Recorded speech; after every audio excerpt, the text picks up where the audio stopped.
အားလုံးပဲမင်္ဂလာပါအင်းမြင့် education မှာယနေ့သင်ကြားမယ့်သင်ကြားရေး lesson ကတော့ G7 သင်ယူအခန်း3ရဲ့ lesson-25 ပဲဖြစ်ပါတယ်ဆရာတို့ပုဒ်စာနံပါတ်5နဲ့နံပါတ်စာလုံးကိုသင်ကြားပေးသွားမှာပဲဖြစ်ပါတယ်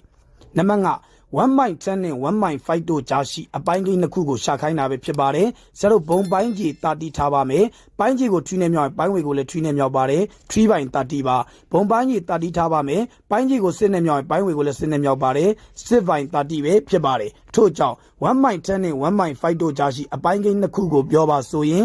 4 by 30နဲ့5 by 30ပဲဖြစ်ပါတယ်နံပါတ်စာလုံး1.4 နဲ့ 1.6 တို့ကြားရှိအပိုင်းကိန်းတစ်ခုကိုရှာပေးမှာပဲဖြစ်ပါတယ်ဘုံပိုင်းကြီးကို36ထားပါမယ်ပိုင်းကြီးကို9နဲ့မြောက်ပိုင်းဝေကိုလည်း9နဲ့မြောက်ပါတယ်9 by 36ပါပိုင်းကြီးကိုစစ်နဲ့မြောက်ပိုင်းဝေကိုလည်းစစ်နဲ့မြောက်ပါတယ်10 by 36ပါထို့ကြောင့်1.4 နဲ့ 1.6 တို့ကြားရှိအပိုင်းကိန်းနှစ်ခုကိုပြောပါဆိုရင်7 by 36နဲ့8 by 36ပဲဖြစ်ပါတယ်ယနေ့သင်ကြားပေးခဲ့တဲ့သင်ကြားရေး lesson ကိုနားလည်လိမ့်မယ်လို့ထင်ပါတယ်အားလုံးကိုကျေးဇူးတင်ပါတယ်ရှင်လန်းချမ်းမြေ့ကြပါစေဗျာ